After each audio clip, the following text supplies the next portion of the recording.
Saludos, señoras y señores, y bienvenidos a una entrega más del Mundo por Montera, el canal más audaz para el público más inteligente.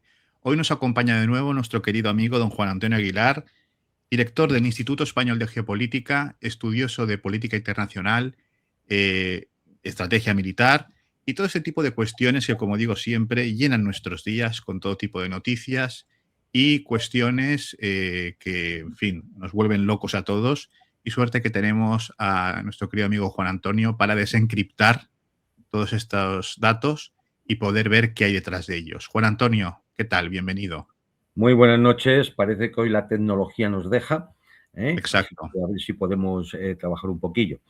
Primero, robarte 3, 4 minutos por comentar algo que está corriendo ya por los grandes medios de comunicación, que es que, según importantísimos estudios realizados, no se sabe por quién, no hay fuentes, no hay nada, la televisión, dicen, sigue siendo el medio de comunicación preferido por los ciudadanos para informarse. Bueno, decir que esto es una absoluta mentira. O sea, no les crean. Es una absoluta mentira, que además va un poco en función de sus propios intereses. Todo lo contrario, están en pánico porque saben que el declive de la televisión es continuo y lineal. Hasta el punto de que ya muchas compañías que ponen publicidad empiezan a trasladar parte de su negocio publicitario a las plataformas y redes sociales. Nos podríamos dedicar aquí a dar datos. Yo tengo los datos de Estados Unidos, España, Italia, Francia y Alemania. En todos ellos, el porcentaje de gente que ya se informa por las plataformas y redes sociales es, en el caso de España, es el único que sobrepasa por 1 o 2 puntos el 50%. En todos los demás sitios, Italia un 48%, Francia un 43%, Alemania un 38%, en los Estados Unidos un 31%, y con la tendencia al declive. Esta es la realidad. Esta es la realidad. Y claro, algunos dirán, bueno, por supuesto, hay una brecha generacional. Estas cifras, claro, son medias. Entre el 60 y el 75%, los mayores de 55 años siguen viendo más la televisión, pero entre los jóvenes, esto ya es del orden del 25%. Esto aquí ya empezamos a hablar de palabras mayores. Esto ya es muy preocupante para ellos. Y por eso lanzan esta campañita ahora para decirnos que la televisión es nutritiva, ¿no? Que decía aquella canción de los 80, ¿no? Es decir, la televisión efectivamente es tan nutritiva. De hecho, las moscas no pueden estar todas equivocadas, por algo van al mismo sitio siempre, ¿no? Y bueno, pues la crítica que suelo hacer es que en las plataformas, en las redes sociales, suele haber mucha desinformación. Y aquí merece un pequeño comentario y ya nos vamos a nuestro tema. La desinformación que suele haber, los bulos que suele haber en las redes sociales y plataformas, en general, suele ser puntual y coyuntural. Es decir, es localizada, es una noticia que ha metido una falsedad sobre un personaje, cosas de poca monta que además suelen ser detectadas de forma muy sencilla y al poco tiempo. En cambio, los bulos y la desinformación que realizan los medios corporativos, fundamentalmente la televisión, es estructural y sistémica. Por ejemplo, esta campaña para decir que siguen siendo el medio más cotizado por los ciudadanos.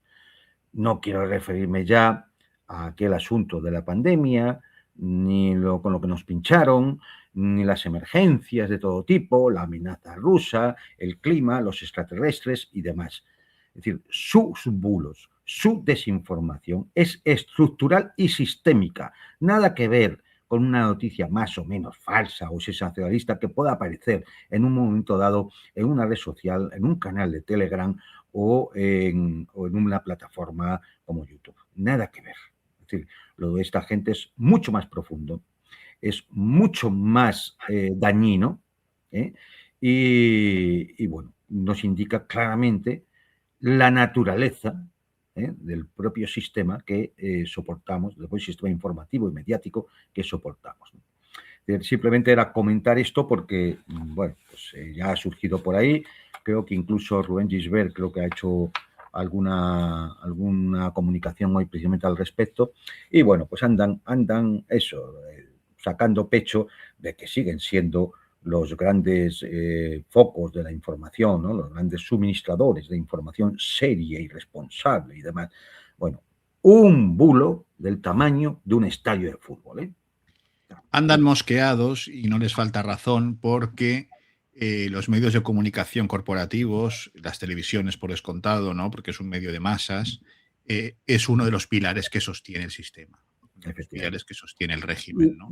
A ver, y dicho esto, de ahí viene la importancia de que todos ustedes, los que nos escuchan, compartan los contenidos, apoyen nuestros canales, ayuden en la medida de lo posible que puedan, porque efectivamente esto se está convirtiendo realmente en la gran fuente de información para la mayor parte de los ciudadanos conscientes y que quieren realmente conocer la realidad que tanto le falsifican de los grandes medios. Posiblemente nunca nadie puede obviar los aspectos subjetivos, eso está claro, ¿no? Siempre va a haber algún sesgo, ¿no? Es decir, incluso, bueno, pues también en los canales de YouTube y en las redes sociales, por supuesto. Pero, como decía antes, una cosa es una noticia falsa, un bulo, y otra cosa es que sea ya todo un entramado sistémico, estructural, coordinado con el poder y con las élites oligárquicas parasitarias para mantener a la inmensa mayoría de los ciudadanos absolutamente engañados y viviendo una realidad totalmente falsificada. Así es, querido Juan Antonio, porque hay mucha gente cada vez más que quiere hacer eso tan revolucionario que es querer conocer la verdad, querer conocer qué está pasando. Imagínate tú, qué cosa, ¿no? Al menos Tan acercarse tremenda. un poco, ¿no? Al menos acercarse un poco. Eso es, eso ¿No? es. Y querido Juan Antonio, con tu permiso, y ya yendo al tema que nos ocupa hoy, yo te pedí poder hacer un programa como el de hoy hablando de Marruecos. Hablando de Marruecos porque sobre esta cuestión hay mucha información o una especie de sensación popular en la nación, hablo de España, ¿no? Como es nuestro país, que los medios de comunicación pasan muchas veces, corporativos sobre todo, de puntillas sobre el tema de Marruecos. Que la influencia de Marruecos sobre las clases políticas, sobre la clase política, periodística y de gente que tiene influencia en España es mayor de lo que parece. Hay muchas cuestiones sobre Marruecos que parece que no se quieren abordar por diversos intereses. Entonces, pues por eso me pareció interesante que con tu conocimiento y siempre sobresaliente capacidad expositiva, pues pudieras comentarnos un poco tu visión sobre el tema y la relación siempre un poco complicada como vecinos que somos, ¿no? Con el hermano del sur, ¿no? Como diría alguna cabeza coronada, ¿no? El hermano, el primo, el cuñado, en fin, llámalo como quieras, ¿no? Y por eso, bueno, pues me parece que puede ser del interés de nuestra audiencia.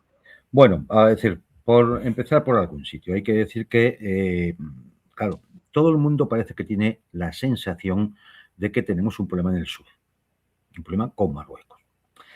Pero todas las informaciones están muy deslavazadas, están muy segmentadas.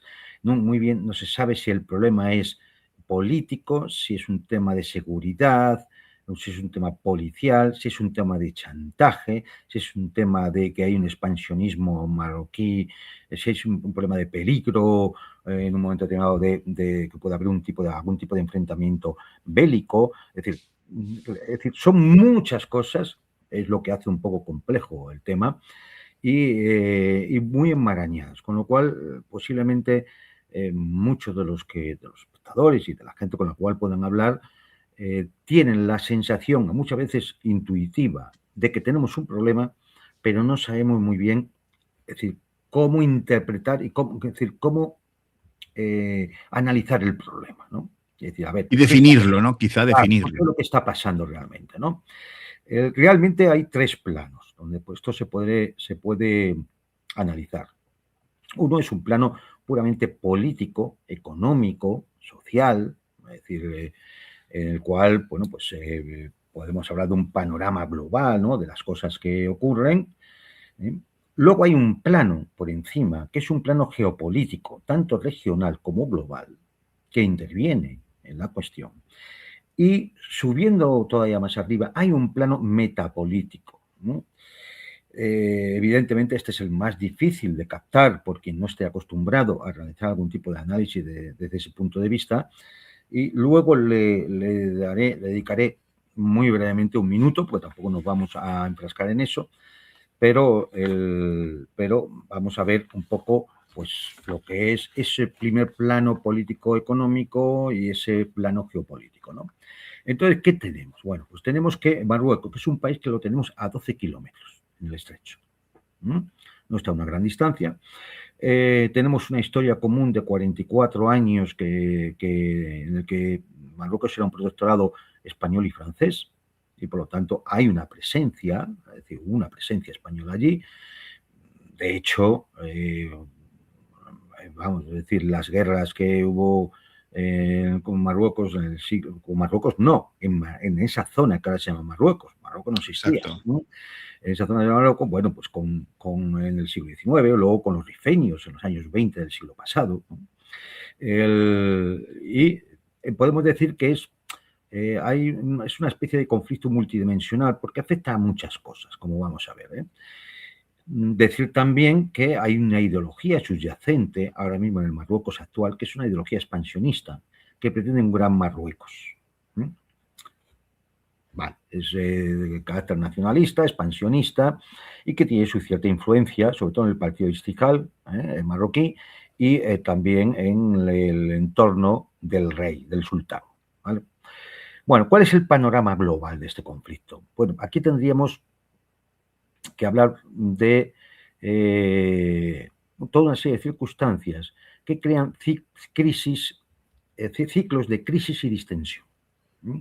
Se produce una crisis, luego hay una distensión, se produce otra crisis, luego hay otra distensión, pero en estos ciclos, al final, siempre el sultanato marroquí consigue un cierto avance en sus pretensiones. Siempre. Esto ya, bueno, siempre desde el año 1975. Quizás también antes, había que analizar el tema de Ifni, por ejemplo, y pues estaríamos posiblemente en una circunstancia parecida, pero bueno, la coyuntura era otra y las circunstancias eran muy distintas, ¿no? Pero desde 1975 al menos, siempre que ha habido un ciclo de estos de crisis y distensión, Marruecos ha acabado ganando algo a costa de España. Ya, eso hay que entenderlo así. Aquí hay cuestiones territoriales y de soberanía, ¿no? Está el tema del Sáhara, de lo que era la provincia española de Sáhara, también llamada Sáhara Occidental, y hoy, bueno, pues los que tenemos un poquito de memoria, solo podemos admitir la República Democrática Saharaui, reconocida por más de 80 países, y que en su momento no se pudo llevar a cabo, entre otras cosas por la irresponsabilidad española.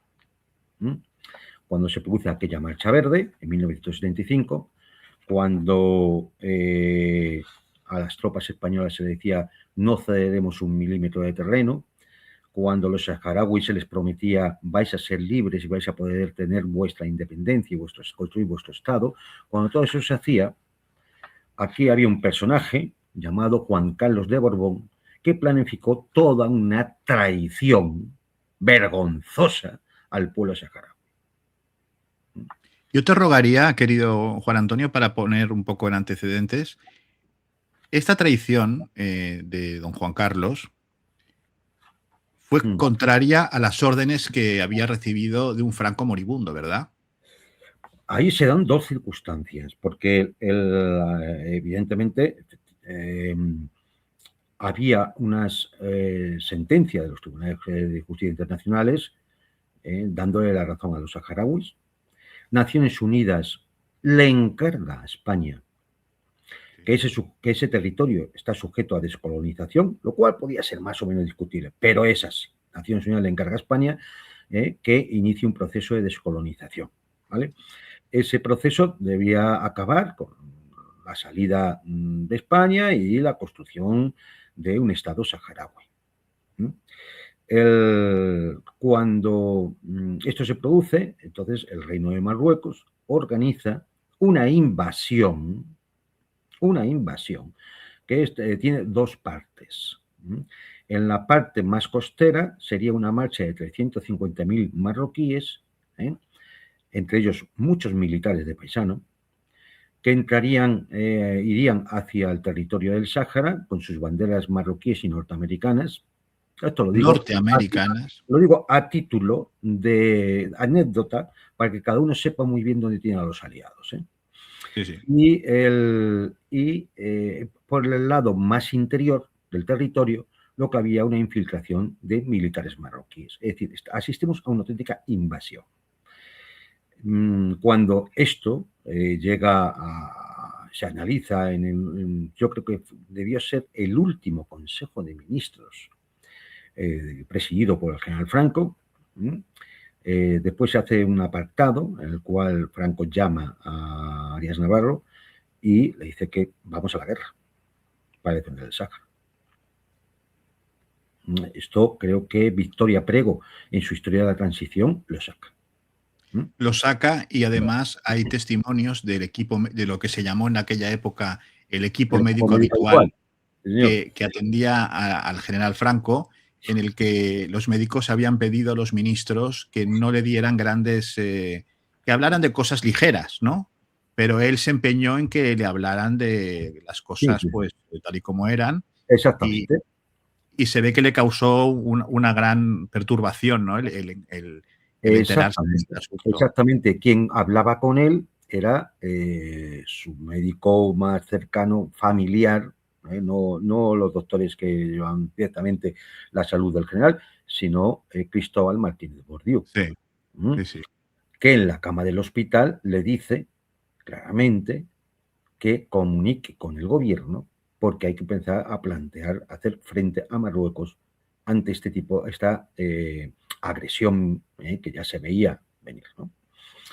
Al parecer no se sabe muy bien si Cristóbal Martínez Bordiú no le hizo caso o lo transmitió y nadie hizo caso. Se entregaron los poderes al que fue rey, a Juan Carlos I de Borbón. La ley de transitoriedad, me parece que se llama. Eso es, que ya había pactado en Estados Unidos la entrega del Sáhara. Todo a cambio de salvar la corona. Claro, este era el tema, ¿no? Esto porque se sabe ya, aunque Juan Carlos de Borbón no lo ponga en sus memorias, estas que acaba de publicar, se sabe ya porque en el año 2017 se desclasificaron documentos de la CIA, que son la fuente principal que demuestra que Estados Unidos, preocupado por la estabilidad del Magreb, ante la posible infiltración soviética, dado que el Frente Polisario y los saharauis estaban apoyados por Argelia, que era un aliado del bloque soviético, pues preocupados por eso, habían decidido que de alguna forma el Sáhara había que entregárselo a Marruecos. Y Henry Kissinger es el que autoriza y supervisa toda la operación. Y hay un telegrama suyo de agosto del 75 en el que viene a decir efectivamente cómo cuentan con el rey de España y que él ayudará en todo lo posible. Hay informes de la CIA del 23 de octubre del 75 y del 6 de noviembre del 75 en los cuales se dice se informa de cómo el rey Juan Carlos personalmente se reúne con el embajador estadounidense en Madrid y para comunicarle que ya había llegado a un acuerdo con Rabat. De hecho, mandó a su ministro José Solís Ruiz. La sonrisa del régimen. Es decir, un miembro ya del lobby pro-marroquí en España, tenía negocios allí, y que ya había llegado a un acuerdo para que la Marcha Verde solo avanzara unos pocos kilómetros y después se retirarían y ya está, ¿vale? Es decir, se dio órdenes a las tropas españolas de no disparar si se respetaban estas líneas y ya está. Es lo que se hizo, para mayor vergüenza. Y bueno, pues la conclusión, pues que Washington, Marruecos y Juan Carlos de Borbón, pues llegaron a este entendimiento y se firmaron unos acuerdos, los famosos Acuerdos de Madrid, de 14 de noviembre del 75, en los que España transfiere la administración, nada más porque la soberanía no podía transmitir, porque Naciones Unidas no lo permitía. Y cedía la administración a Marruecos y a Mauritania, que luego Mauritania se retiró de todo esto, y España se comprometía a sacar sus tropas en febrero de 1976. Por supuesto, Naciones Unidas nunca ha reconocido la legalidad de esos acuerdos hechos a sus espaldas, porque la resolución de Naciones Unidas establece claramente lo que hay que hacer.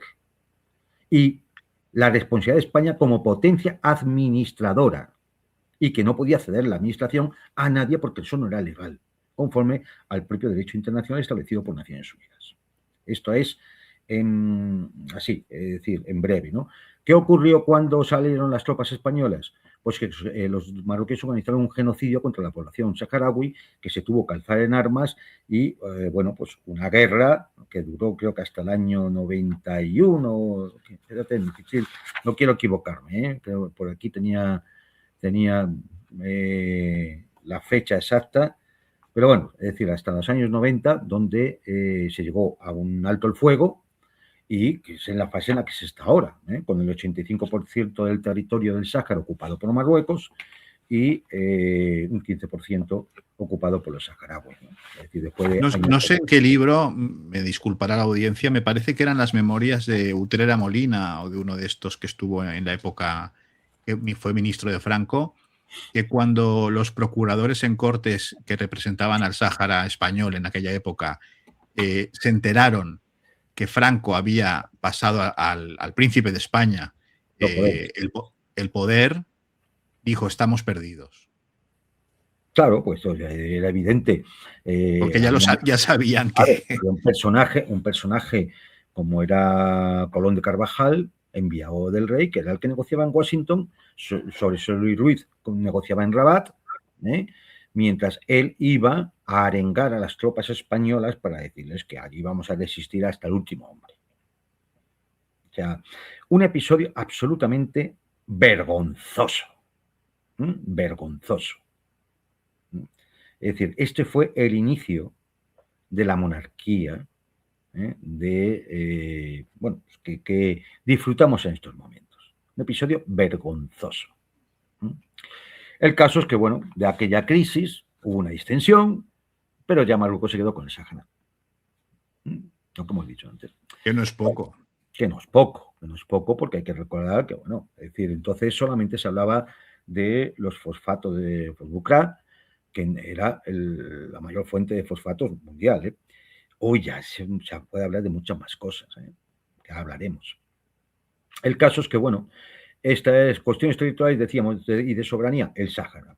Pero también está Ceuta, Melilla y los Peñones, siempre reivindicadas por Marruecos. También está el asunto de las aguas territoriales del Sáhara que están frente a Canarias. Y de la zona económica exclusiva que Marruecos establece para esas aguas, que lógicamente son aguas que ya pertenecen a las aguas territoriales españolas que rodean a Canarias, ¿no? Luego hay cuestiones de seguridad, la inmigración, el tráfico de drogas, está el tema del rearme marroquí, y finalmente, de esta panorámica general, está lo que podemos denominar la influencia política, que es la acción interna en España de los lobbies promarroquíes, muy bien incrustados dentro de la clase política, los medios de comunicación, incluso en la academia, en la universidad. Con lo cual, bueno, pues que tenemos un conflicto multidimensional. pero que no solamente es bilateral, que esto también tiene su aspecto geopolítico, ¿no? Porque ¿cuál es el entorno internacional de este conflicto? Bueno, pues ahí intervienen toda una serie de actores que tienen como función principal aumentar el poder relativo de Marruecos. ¿El poder relativo respecto a quién? Respecto a los actores que tiene alrededor. ¿Quién pueden ser? Argelia y España. Claro. Ese es el tema. Es decir, esto sí que no necesita mayor profundidad en el análisis porque basta ver un mapa. Basta ver un mapa. ¿Y qué actores son esos? Estados Unidos, el primero. No solamente porque fue el que construyó de alguna forma el acuerdo para la entrega del Sáhara en 1975, con la traición de Juan Carlos I, sino también porque para llevar adelante sus acuerdos de Abraham, que de alguna forma aseguren la pervivencia del Estado de Israel, pues ha ido proponiéndole a toda una serie de estados árabes y del norte de África que se sumaran a ese tipo de acuerdos para que fueran aliados preferenciales de los Estados Unidos. ¿Y qué ha hecho Marruecos? Bueno, pues sumarse a los acuerdos de Abraham. ¿Qué otro actor tenemos entonces? Israel, que establece relaciones privilegiadas con Marruecos en el año 2020, precisamente cuando Marruecos se suma a los acuerdos de Abraham e inician una gran cooperación, no solamente en el aspecto económico, que es importante, sino también el de la venta de armas, sistemas de seguridad, colaboración en inteligencia y seguridad. Y esto hace que Marruecos aumente su valor estratégico, tanto para Estados Unidos como para Israel. ¿Qué más actores hay? Hombre, la Unión Europea, que acuerda que Marruecos se convierta en un socio preferencial, con el apoyo de nuestros grandes aliados, a saber, Francia, el Reino Unido y Alemania. Como veis, es decir, están todos los sospechosos habituales, todos los amigos de España, nuestros aliados queridísimos. Estos que nuestros entorchados generales andan siempre rindiendo pleitesía en la OTAN. Y me voy a callar los calificativos que me vienen a la cabeza cada vez que hablan de los aliados. ¿Qué otro actor queda? Argelia. Argelia, que por 2 veces se siente traicionada por los acuerdos a los que ha llegado España con Marruecos. Sobre todo a partir del giro de 2022, en el cual el gobierno español acaba reconociendo que el Sáhara no es más que una autonomía del sultanato. Consecuencia, una crisis con Argelia, corta el suministro de gas.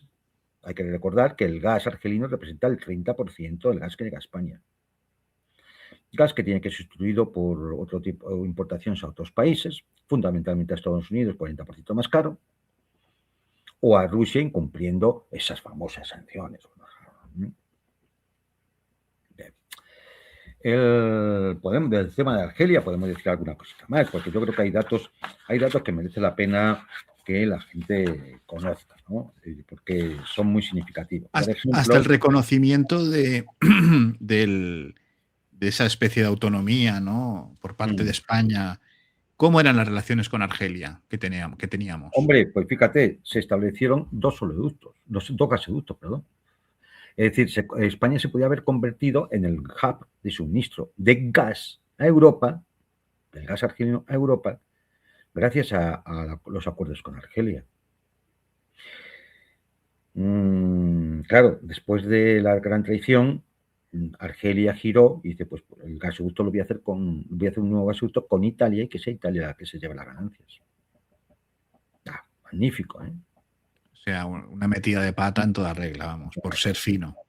Claro, pero es que si eso ocurrió en 2022, en 2024, pues volvemos a lo mismo, ¿no? Es decir, Argelia hace un gesto que es volver a enviar el embajador a Madrid, reanudar los comercios y los vuelos bilaterales. ¿Y cómo se le paga a Argelia? Bueno, pues con un discurso de Pedro Sánchez en Naciones Unidas, septiembre de 2024, donde hay, aunque no menciona estrictamente el plan de autonomía marroquí, pero sí hace mención de una solución mutuamente aceptable con Marruecos en el marco de Naciones Unidas. Claro, con lo cual, en un primer momento, Argelia dice, oh, esto es que volvemos a la neutralidad. ¿Vale? Sí, volvemos a la neutralidad hasta que al mes siguiente Pedro Sánchez va a Marruecos. Viaja a Marruecos. Tiene audiencia con Mohamed VI, viaje express y sorpresa, sin estar en la agenda, y ahí Pedro Sánchez reitera el apoyo al plan de autonomía marroquí en el Sáhara. O sea, a Naciones Unidas fue a mentir y a engañar a los argelinos. Comunicado de la Casa del Real marroquí. Pues en ese comunicado afirma que Sánchez apoyaba los proyectos estratégicos de marroquíes, centrados en el Sáhara, incluyendo el gasoducto Nigeria-Marruecos, que es el gasoducto que va a competir directamente con el gas argelino. O sea, no se puede hacer con alguien que ha tenido unas magníficas relaciones con España y que nos ha surtido de gas, no se puede ser más traicionero. Esto, es decir, la gente lo tiene que saber. Así y más contrario a los intereses del pueblo español. ¿No? Es como nos hemos comportado. La segunda puñalada, bueno, pues que vuelven a haber viajes iba a hacer un viaje Álvarez, el ministro español de Asuntos Exteriores, a Argel, que tuvo que cancelarlo 12 horas antes, porque claro, los argelinos ya se percatan de nuevo de cuál es la situación, ¿no? La cancelación del viaje se debió a que Álvarez intentó imponer condiciones inaceptables a los argelinos, queriendo tratar solo los temas comerciales que le interesaban, como era el tema del Sáhara, del gas, y eludiendo en la cuestión del Sáhara. Y entonces los argelinos dijeron, no venga usted, para esto no venga. Claro. Para esto no venga, ¿no? Bueno, pues esto pues, podemos imaginarnos, ¿no? La pérdida ya de confianza y de paciencia de los argelinos, ¿no? Es decir, sabemos que han circulado por ahí teorías, ¿no? De que, bueno, pues a lo mejor es que Marruecos tenía información sensible de Pedro Sánchez por el tema de los hackeos de los teléfonos y demás. O del PSOE incluso, ¿no? O del PSOE, vale, pues pudiera ser. Pero, hombre, yo creo que hay una cuestión de dignidad nacional por encima de eso. Es más, yo creo que si a la ciudadanía española se le dice nos están chantajeando porque me han hackeado el teléfono y me han sacado cualquier cosa, es decir, hombre, España está por encima. Eso es lo que menos me va a preocupar, lo que puedan sacar del presidente del gobierno. Es decir, hombre, está la dignidad nacional por encima. No sé, unos rastreros con países que nos han, con los cuales hemos tenido magníficas relaciones. No ser unos rastreros y unos traidores con la población saharaui. Que aquí el problema no es lo que teóricamente pudieran haber sacado de un teléfono de Pedro Sánchez o de Margarita Robles o de quien sea. Ese no es el problema. Nos entretienen con eso, pero ¿esto qué nos indica? Es que está chantajeando al gobierno español. Pues que no se deje chantajear. Porque es que hay cosas mucho más importantes por encima. Si es que tal cosa es verdad, que no lo sabemos. Exacto. Bueno, pues esto es lo que ha sido un poco lo de Argelia, ¿no? Entonces, este es el panorama general, ¿no? Este es el panorama general. El entorno internacional, ¿no? En medio de todo esto, yo creo que sí merece la pena comentar que ya hace unos años un ex-CNI, Centro Nacional de Inteligencia, Fernando San Agustín, publicó una información de un plan diseñado por el propio Hassan II, padre del actual rey de Marruecos, para una invasión pacífica, entre comillas, de Ceuta, Melilla y Canarias, en lo que se llamaba el Plan Marruecos 2030. ¿Y por qué 2030? Porque es el año en que quieren tenerlo conseguido. Los ejes estratégicos de este plan, bueno, pues sería que Marruecos considera que tiene una población joven, numérica, o sea, numerosa, y fiel al rey. Y que España está muy debilitada. Cosa que es verdad. Las dos cosas son verdad. Las dos cosas son verdad. Con lo cual, el plan se podría ejecutar en el momento que se diera una grave crisis en España, como ya ocurrió en 1975, en la cual estaba agonizando el jefe de Estado, el general Franco, y no se sabía muy bien cómo se iba a proceder a continuación. Entonces, en ese momento es cuando Marruecos aprovecha para, Y pega el zarpazo, sí, sí. claro, para provocar esa crisis y luego intentar facilitar la distensión. Y ahora, de nuevo, es decir, aprovecharía una crisis, pondría en marcha el Plan Marruecos 2030 y luego ya buscaría la distensión, contando con esos actores que hemos comentado antes, claro. ¿No? La fase del plan 3. Predía D, que es facilitar la permanente llegada de marroquíes a nuestro territorio, que pidan residencia, que se nacionalicen, que tengan presencia en los ayuntamientos, dado que se pueden presentar a las elecciones municipales. Y de esa manera, bueno, pues vamos infiltrando población, no tanto como se suele decir en Cataluña o en Madrid o en Almería, no, fundamentalmente en Ceuta, en Melilla y en Canarias, que son los objetivos del Plan Marruecos 2030. ¿Qué ocurriría ese día D en el que ya se empezara la ejecución del plan? Bueno, pues según lo que comenta nuestro agente de inteligencia, tendría dos frentes. Uno sería la entrada masiva de 20.000 marroquíes en Ceuta y Melilla, en el cual, en este caso, se ocuparían las sedes oficiales, se montarían barricadas en las calles y bloqueos.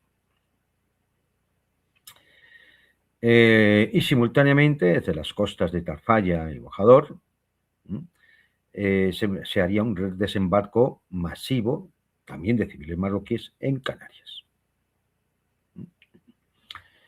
La intención en Canarias sería la propagación del pánico y buscar enfrentamientos armados que justificaran en la fase de consolidación, que sería la tercera fase, la intervención del ejército marroquí para proteger a su gente, que ya estaría dentro, claro, y que son civiles, como en la Marcha Verde.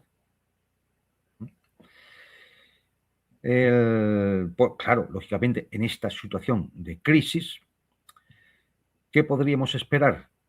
Pues la neutralidad o el apoyo tácito de Estados Unidos, el Reino Unido y posiblemente algunos países europeos.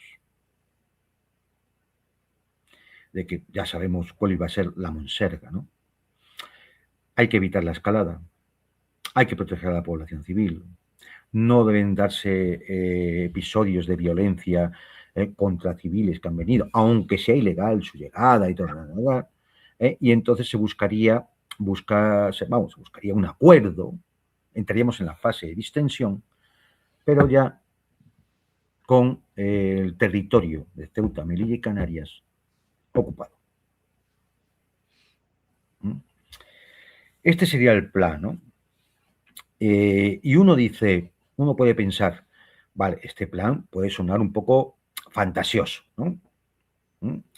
Pero claro, es que todas las cosas que hemos dicho antes en la panorámica general son herramientas de presión que tiene Marruecos y que le hacen además muy dependiente ahora mismo, o sea, herramientas de presión que tiene Marruecos contra España y que hacen ahora mismo muy dependiente a España de la política marroquí.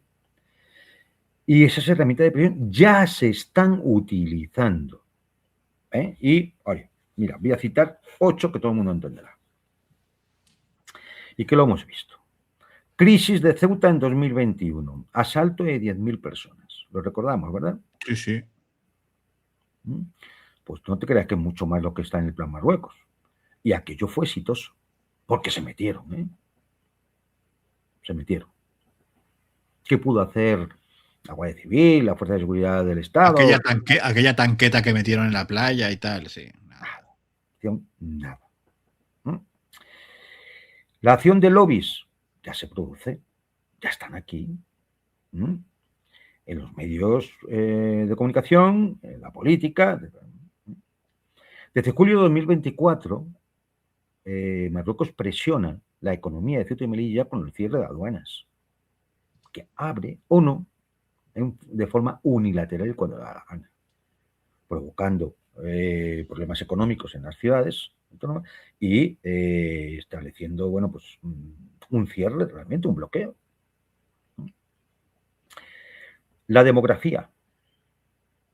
¿Alguien piensa que casi 1 millón de marroquíes en España, de hecho, entre 2018 y 2024, el tiempo de que ha estado gobernando Pedro Sánchez, 200.000 nuevos? ¿Alguien piensa que eso en un momento determinado no es una quinta columna? Recordar, población joven, numerosa y fiel al rey. El control de esa comunidad que viene aquí a nuestras ciudades, a las Islas Canarias o a la península, a través de estructuras religiosas y culturales, en las cuales se exige lealtad y obediencia al rey de Marruecos y, por lo tanto, es una población instrumentalizable. Porque como buenos musulmanes, ellos van a la mezquita, lógicamente.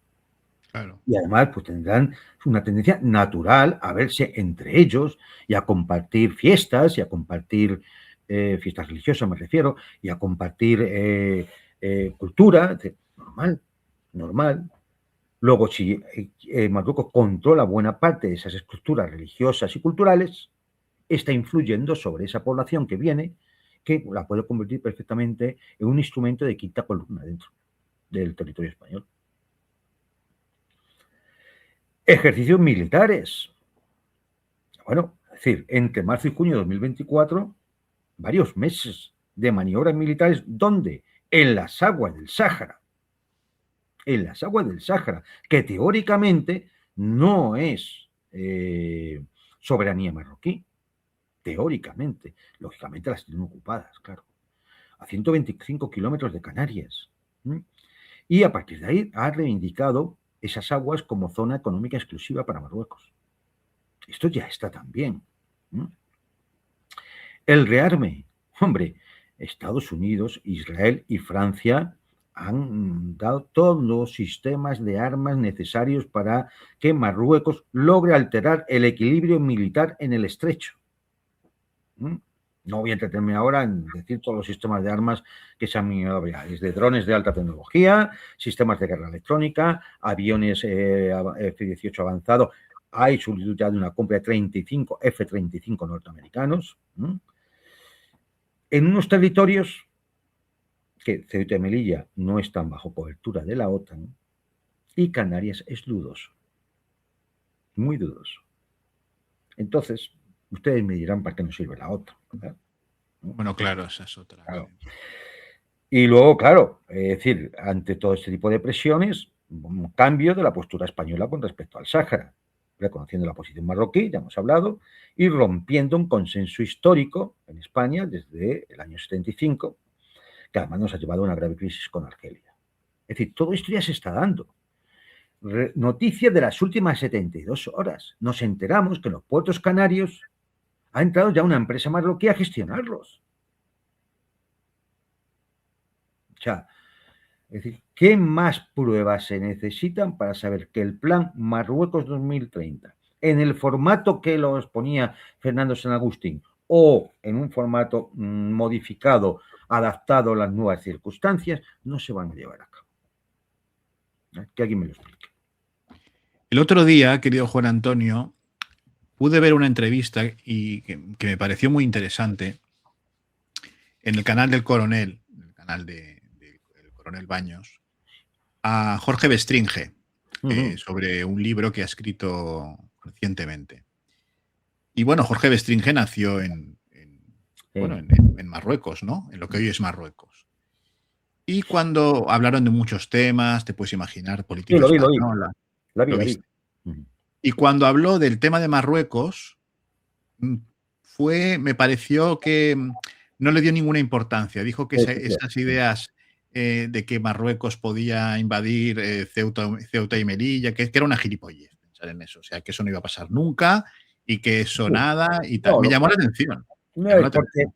porque Jorge Stringe tiene en la cabeza, es normal, yo que sé, no podía pasar a todos. Él tiene la imagen del Marruecos que él conoció. Incluso cuando él dice, pero hombre, si entre Ceuta y Rabat, es decir, poco menos que no hay nada. Sí. Es decir, que podíamos ir directamente a por ellos. Y lo menciona, ir Claro, en coche sin que pasara nada, vamos. claro. Es decir, pero a ver, esto, mira, a lo mejor antes de que se produjera esta alteración del equilibrio militar, uno lo podría pensar. Hoy no se puede pensar. Con los datos que tenemos, no se puede pensar. Es decir, creo que es una visión excesivamente optimista la que tiene Jorge de Stringe, seguramente llevado en parte por una cuestión sentimental del Un Marruecos romanticismo, ¿no? Un en el que él romanticismo. nació y que él conoció. Pero es que, es decir, los que hemos ido alguna vez a Marruecos, hemos visto cómo ha cambiado aquello. Cómo de un Tánger, que era poco menos que una ciudad europea, ya no lo es. Ya no lo es. Es decir, y esto, es decir, yo no sé si Jorge ha vuelto mucho o no por Marruecos, ¿no? Es decir, pero yo creo que él ahí peca de un optimismo un poco negligente, ¿no? Es decir, en el sentido de cuidado, que no te estás enterando de por dónde van los temas ahora mismo, ¿eh? Sin embargo, cuando habla de Francia y los problemas que tienen con la Claro, inmigración, entonces es más habla de la realista. guerra civil. Entonces, claro, es mucho más Sí, primo. También es verdad que él va mucho a Francia, ¿no? Y a lo mejor es que de Marruecos lo que tiene es una imagen en su cabeza de unas vivencias personales allí, ¿no? Una cuestión sí. vivencial. Pero me llamó la atención. Pero Sí, me sí, llamó la no, es atención. curioso, ¿no? Bueno, el tema es que, con lo explicado, vale, ¿estamos en presencia de qué? Estamos en presencia de una guerra híbrida que Marruecos ha iniciado contra España. Esa es la realidad. Yo no espero, efectivamente, que vaya a haber, como algunos piensan, no sé, una invasión, ¿no? Es decir, en un momento determinado el ejército marroquí se va a lanzar sobre Ceuta y Melilla. No, no, no. De hecho, el plan Marruecos 2030 no va por ahí, ¿eh? Es más inteligente, sí. Claro, es una cosa mucho más, con mucha mayor paciencia y más inteligente, ¿no? Es decir, sería una guerra híbrida en la cual, como en toda guerra híbrida, y así lo establecen las teorías, bueno, pues van a utilizarse una serie de herramientas, digamos, de operaciones bélicas no militares, lo cual siempre con la guerra híbrida suelo hacer esta distinción. En la guerra híbrida hay operaciones militares, bélicas militares y operaciones bélicas no militares. Y en el cual, bueno, pues ahí vemos que entre estas acciones son la inmigración, ¿m? En la cual, bueno, pues lo que se trata es crear una quinta columna que pueda desestabilizar, que produzca fragmentación social. ¿M? Y hay que tener en cuenta, y repito, el 70% de la inmigración que llega a España la controla Marruecos. No quiere decir que todos sean marroquíes, pero No, todos no. pasan por allí. Controla el grifo. Claro, controla el flujo, exactamente, Ojo, controla el sí, sí. flujo. Con lo cual, más allá, efectivamente, del hecho de que puedan utilizar su propia inmigración como quinta columna, está también el hecho de que la inmigración es un arma que, como hizo Turquía también hace unos años, puede utilizarla para aumentar o disminuir el flujo y así presionar al gobierno, en este caso al gobierno español. Y a la Unión Europea también, ¿eh? Está el tema del narcotráfico. Se ha convertido en la entrada principal del tráfico de drogas hacia Europa. Y de hecho, en el sur de España ya se ve la proliferación de mafias, de narcotraficantes que controlan el flujo. Utilizamos también a Gibraltar. No sabemos si solamente como paso o también como blanqueo de dinero. Sería muy interesante investigar este asunto. ¿Qué se intenta con esto? Generar inseguridad, corrupción y desgaste institucional, porque claro, al final desborda la capacidad de la fuerza de seguridad del Estado. Otra herramienta, el control narrativo, lobbies, medios de comunicación, agentes de influencia, con el objetivo de ¿qué? De minar la soberanía española, la moral española. Ahora comentaré alguna cosa sobre esto. ¿Qué más? La guerra económica, presión sobre los recursos, por ejemplo, de pesca, de energía, con el tema del gas que pudiera venir de Nigeria, en caso de que Argelia ya no nos venda nada, o el tema de la competencia de los puertos, por ejemplo, el puerto de Tangermet, que le haría la competencia, que le hace ya la competencia a Algeciras, y que en un momento determinado puede ser ampliado para poder trasladar la base de Rota, la base norteamericana de Rota, allí, cosa de la cual ya se ha hablado alguna vez, lo cual aumentaría el valor estratégico de Marruecos frente a una España debilitada. Y sería, claro, lógicamente, un aliado todavía mucho más preferencial de los Estados Unidos. Claro. La saturación, como digo, de las capacidades españolas, porque claro, tienes una fuerza de seguridad de Estado muy menguadas, muy mal pagadas, Exhaustas, vamos. exhaustas, poco prestigiadas, etcétera, etcétera, que tienen que enfrentarse, sí, con la inmigración, con el narcotráfico y con el yihadismo, que puede poner esos flujos, con organizaciones de narcotraficantes ya en forma ya de organizaciones potentes, no estamos diciendo de 4 camellos que se vienen en una barquita porque traen unos kilos de hachís, en la delincuencia organizada, en la delincuencia vulgar, que viene también con esos flujos. Todo esto, bueno, pues hace que dé la sensación de que España es incapaz de defender sus fronteras. Sensación que tenemos, es que es real, tenemos esa sensación. Operaciones de inteligencia, pues por ejemplo haciendo lobby con el Morocco Gate en el Parlamento Europeo.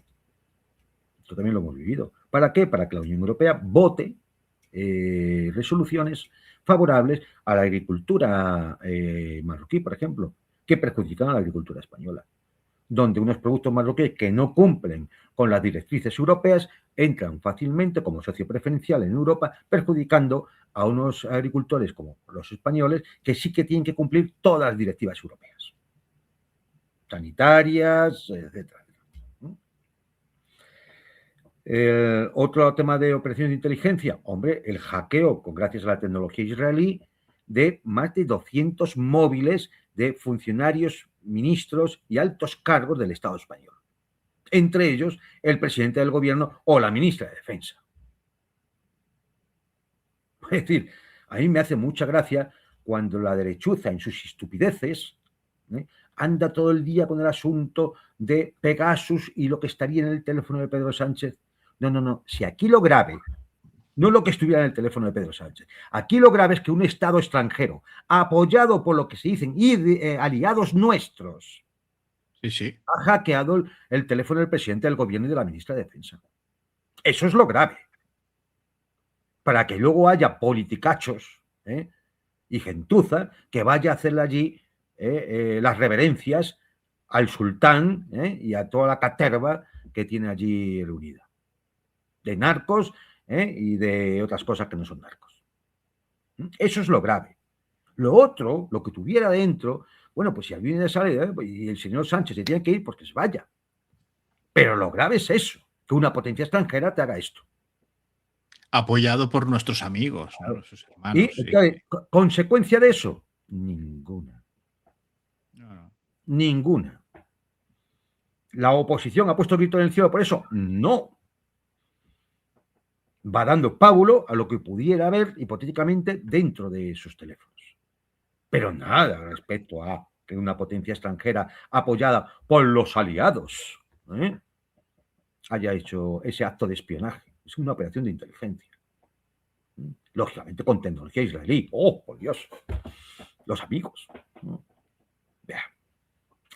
Y finalmente, hay que reconocer que Marruecos, como tiene política exterior y tiene planes de futuro, hace una diplomacia activa. Y de ahí consigue, por ejemplo, esos acuerdos preferenciales con la Unión Europea, o, por ejemplo, ahora el control del espacio aéreo del Sáhara, que antes se controlaba desde Canarias, y ahora se le va a ceder a Marruecos. Otra cesión más. Otra más. Siempre vamos cediendo un poco, y otro poco, y otro poco, y otro poco. Entonces, claro, ¿qué podemos esperar? Quería decir algo sobre el tema, lo he comentado de la acción de los lobbies marroquíes, porque creo que es importante, creo que tiene su importancia porque, bueno, pues la gente no lo conoce mucho, ¿no? Y se puede llevar importantes sorpresitas, ¿no? Entonces tenía por aquí algunos nombrecitos para que nos vayamos haciendo la idea, ¿no? De quiénes son los personajes. Dentro del Partido Socialista, mucha influencia, ¿no? Felipe González llegó a tener un palacio en Tánger y es un invitado habitual del sultanato. Un sultanato muy democrático, pero eso no importa. Igual que José Luis Zapatero, que realiza frecuentes viajes a Marruecos y que ha sido condecorado por el sultán. O Miguel Ángel Moratinos, un importante hombre del lobby marroquí en España. O Trinidad Jiménez, María Teresa Fernández de la Vega, José Bono. Pero no crean que todos son del PSOE, ¿eh? Por ejemplo, hay que recordar, por ejemplo, a un tal Gustavo de Aristegui. Bueno, últimamente lo veo mucho en la televisión. Sí, que ahora se ve que los dueños de los medios patriotas pues llevar a este tipo de gente. Gustavo de Aristegui, su señora esposa, aparece vinculada a los servicios secretos marroquíes. O en Podemos, Dina Busselman, perdón, que era ex asesora de Pablo Iglesias. Medios de comunicación, hombre, los hay desde que los propios, ¿no? Por ejemplo, Atalayar, que está fundada por periodistas de la Agencia Oficial de Marruecos, MAP, señalados por sentencia judicial como agentes de espionaje marroquí, o, por ejemplo, colaboradores en medios españoles como Ahmed Charay, empresario marroquí vinculado a la inteligencia marroquí, colaborador de La Razón, o otros elementos que colaboran habitualmente, por ejemplo, con Huffington Post, muy progresista el medio. Pero bueno, es decir, hay pactos de colaboración, por ejemplo, con la agencia estatal marroquí MAP. ¿Con quién? Con Europa Press, la agencia de noticias. En definitiva, bueno, pues todo lo que sea para mejorar la imagen de Marruecos dentro de la opinión pública española, contrarrestar el apoyo a la causa saharaui y normalizar la anexión ilegal, la ocupación del territorio del Sáhara. A esto, bueno, pues otras vías de influencia, lo he dicho ya, el uso de la red de mezquitas, ¿no? Para mantener la lealtad religiosa y cultural hacia el rey, ¿no? O, por ejemplo, la acción de determinados intelectuales, entre comillas, como José Luis Lizundia, académico vasco, o Clara Riveros, analista colombiana que defiende públicamente las tesis marroquíes, ¿no? Sobre el Sáhara, ¿no? O organizaciones fachada como la Cooperación Hispano-Marroquí Tariq Ifziar, o la Fundación África Latinoamérica Siglo XXI, utilizadas para lavar la imagen de Marruecos. Y todo esto funciona libremente en España. Libremente. Entonces, claro, si nos queremos llevar las manos a la cabeza, qué escándalo, ¿no? Es decir, pues esto es lo que hay. Esto es lo que hay. Decía antes lo de la negociación sobre el espacio aéreo, es decir, la región de información de vuelo de Sáhara Occidental, gestionada de Canarias, que va a pasar a manos marroquíes, ¿no? Por ejemplo, también pues, se podría hablar, no voy a hablar más de la cooperación militar porque ya he comentado algunas cosas, pero el tema de la explotación de recursos, ¿no? Porque los recursos del Sáhara no se pueden tocar hasta que no exista, se cumpla con la resolución de las Naciones Unidas. Y España, como potencia administradora, no debería permitir el uso por Marruecos de los recursos saharauis, que son de los saharauis, no del sultán. Y entonces, bueno, pues tenemos ahí el asunto del hidrógeno verde, donde Marruecos proyecta una gran infraestructura de energía renovable en el Sáhara ocupado. ¿Para producir qué? Hidrógeno verde, que se traería a Europa. ¿Quién respalda el proyecto? Alemania, Francia, con empresas como Siemens o Total Energy.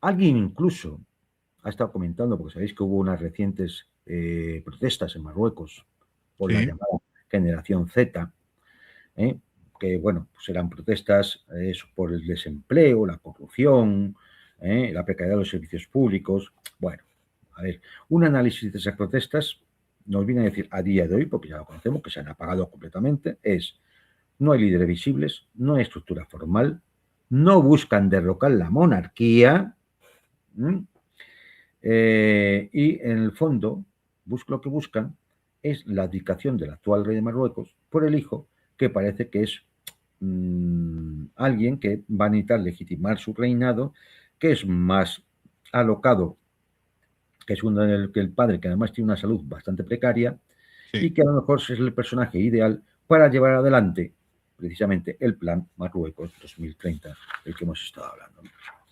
Así que, bueno, pues esto es un poco el panorama, lo que hemos podido decir en estos 50 minutos. No podríamos extender mucho más, pues, por ejemplo, sabéis que ha habido un nuevo vuelco estratégico en estas semanas atrás, porque se ha aprobado por Naciones Unidas una resolución en la cual, con la excusa de extender la presencia de Naciones Unidas en el Sáhara, la resolución 2797 del Consejo de Seguridad, pues para renovar esa presencia de MINURSO, que es las fuerzas que existen en el Sáhara por Naciones Unidas, pues se hace una resolución en lo cual, en el fondo, lo que se hace es legitimar la presencia marroquí en el Sáhara.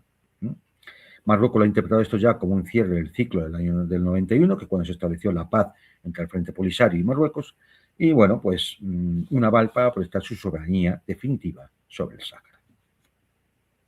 ¿Qué hizo España, por cierto? Votar a favor de la resolución 2797. Votaron a favor, madre mía. Con lo cual, bueno, ¿qué tenemos? Pues que el Mediterráneo occidental se ha convertido en un polvorín geopolítico, con una carrera de armamentos, lógicamente, entre Marruecos y Argelia, porque se ven en un próximo conflicto, con una debilidad española tremenda, ante un Marruecos fortalecido y rearmado, apoyado por Estados Unidos e Israel y por los aliados europeos, una Argelia resentida, que cada vez, lógicamente, se acerca más a Rusia e Irán, una falta de apoyo fiable a España por parte de la Unión Europea, de la OTAN y de Francia. Y bueno, pues la verdad es que la estabilidad de la zona regional, estoy hablando ahora mismo, depende clarísimamente de que España sea capaz de establecer, de revisar su estrategia de defensa, su política exterior, y recupere la soberanía para poder decidir. Porque, en última instancia, Marruecos se ha convertido en una pieza fundamental del choque geopolítico a nivel global, porque prácticamente es la única cabeza de puente que le queda a los Estados Unidos en África ante un Sahel cada vez más cercano a Rusia y a China y a Irán y a Turquía. Y en medio, nosotros, habiendo perdido el eje geoestratégico Baleares, Gibraltar, Canarias, con un ejército en lo poco operativo mandado a la Europa del a ver si detenemos a las divisiones del Ejército Rojo de Putin, haciendo el ridículo, es decir, para que todo el mundo lo entienda, haciendo el ridículo.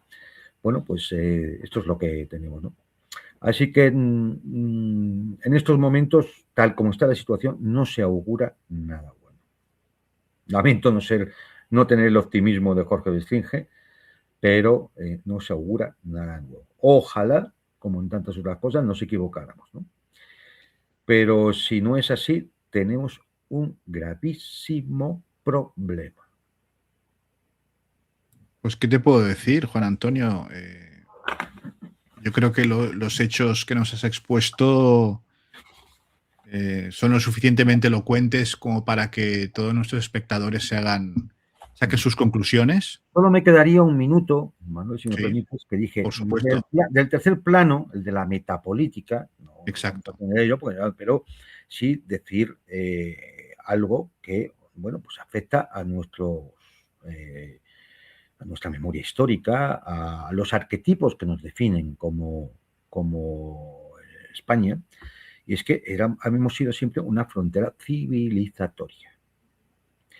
Es decir, en nosotros hay un cambio entre nosotros y esa parte del norte de África, Marruecos, hay un claro cambio, una fractura de valores y símbolos. Una parte es el mundo musulmán con todo su derecho y con toda su valores civilizatorios y su religión y su cultura y demás, y esta parte del estrecho, bueno, pues somos otra civilización con otros valores, con otros símbolos, con otros arquetipos. Y esa frontera civilizatoria la representa España, como Rusia la representa en el este, Sí, sí. ante Asia y ante el mundo túrquico, ¿no?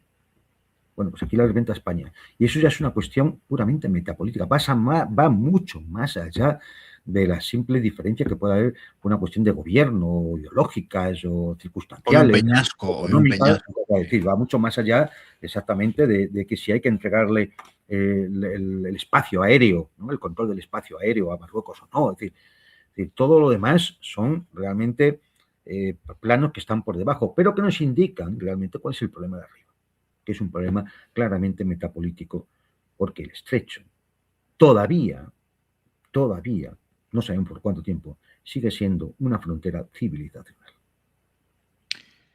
Así es. Lo que pasa que, claro, cuando nosotros mismos estamos constantemente en el diván preguntándonos quiénes somos, ¿no?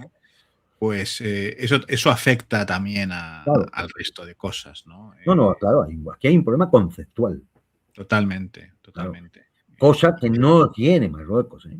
Ninguno, al revés, ellos El, están el rey inflados. pues, y toda su corte tienen claramente esto muy claro, lo tienen Sí, muy sí. claro. A ver, una España, bueno, de esto tú sabes mucho más que yo, ¿no? Pero una España que tuviera no políticos, sino estadistas y patriotas y soberanos, pues lo que le interesaría sería pues tener una muy buena relación con Argelia.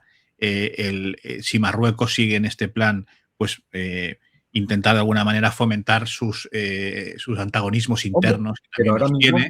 pero ahora mismo, fíjate en el RIF, por ejemplo, ¿no? Por eso te Pero digo que ahora eso mismo, es lo que tendría que hacer España. claro, Eso es lo claro, claro. Y no solo Argelia, es que ahora mismo, gracias a Dios, ha habido cambios importantes en el Sahel, que algunos de estos países también están muy cerca de Marruecos, como es Níger, como es Burkina Faso, como es Mali, como es la propia Guinea, que también era provincia española. Es decir, hay que apoyarse en todo eso.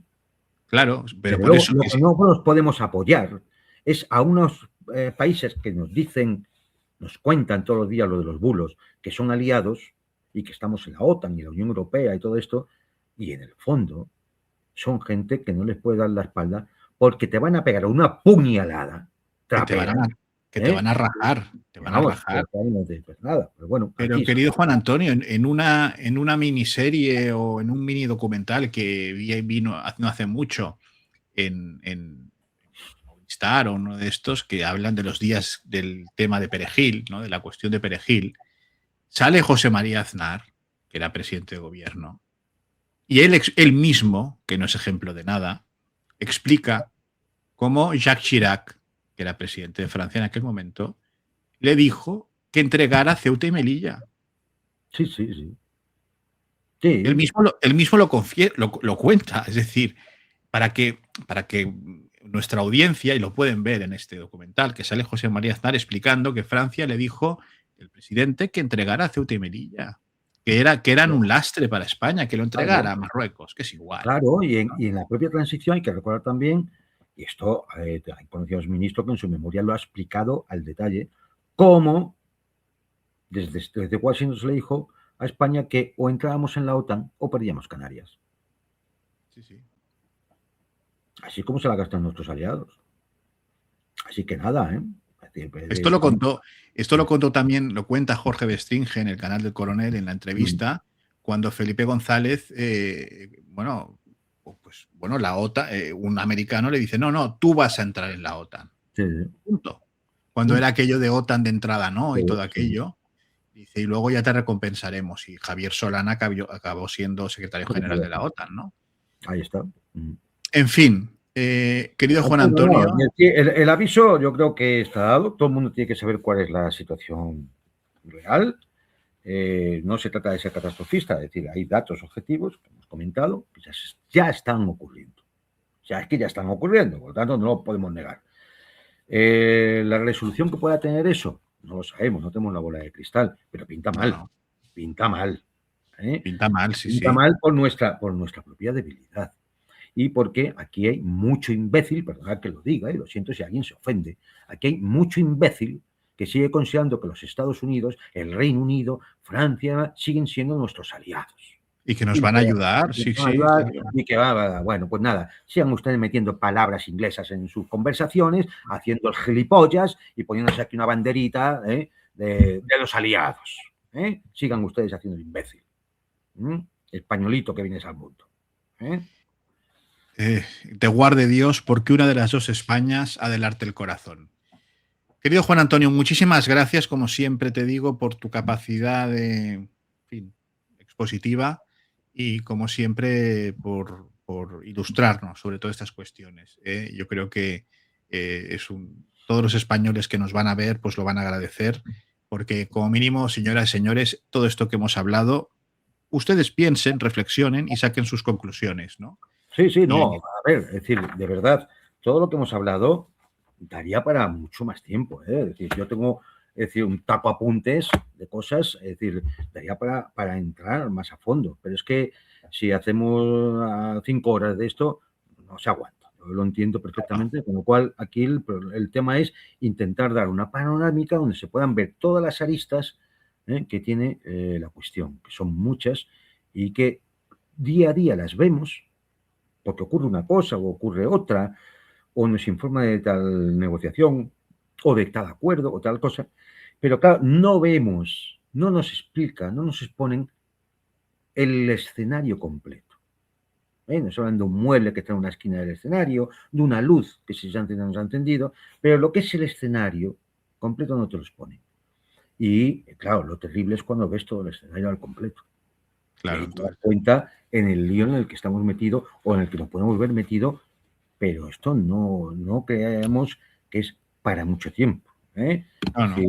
Porque el Plan Marruecos 2030, si piensan cumplirlo más o menos, es que estamos hablando de que esto va a ocurrir en el plazo de 5 años. Sí. Pues lo dicho, muchísimas gracias, Juan Antonio. Muchísimas gracias y nos vemos muy pronto. Seguiremos todas estas cuestiones como siempre y nada, suerte que te tenemos con tu capacidad de síntesis, que siempre me deja boquiabierto, porque tienes esa capacidad de síntesis pues fenomenal. Muchísimas gracias. Pues venga, y nada, a todos ustedes, señoras y señores, lo dicho, recordarles que pueden suscribirse, denle al me gusta, compartan el contenido y si buenamente pueden y así lo desean, ayuda mucho que manden un Bizum a estos 2 números, un PayPal, si les es más cómodo, nos ven desde fuera de España. Pueden entrar al canal de Telegram, @elmundopormontera, o seguir en X, @mgmunte. Todo esto ayuda a que podamos seguir haciendo este trabajo sin censura y contando las cosas tal y como son y de la mejor manera que sabemos. Y pudiendo tener a don Juan Antonio aquí, pues dedicándonos su tiempo. Y nada, muchísimas gracias por haber querido conectar una vez más con El Mundo por Montera, el canal más audaz para el público más inteligente. Buenas noches. Un saludo.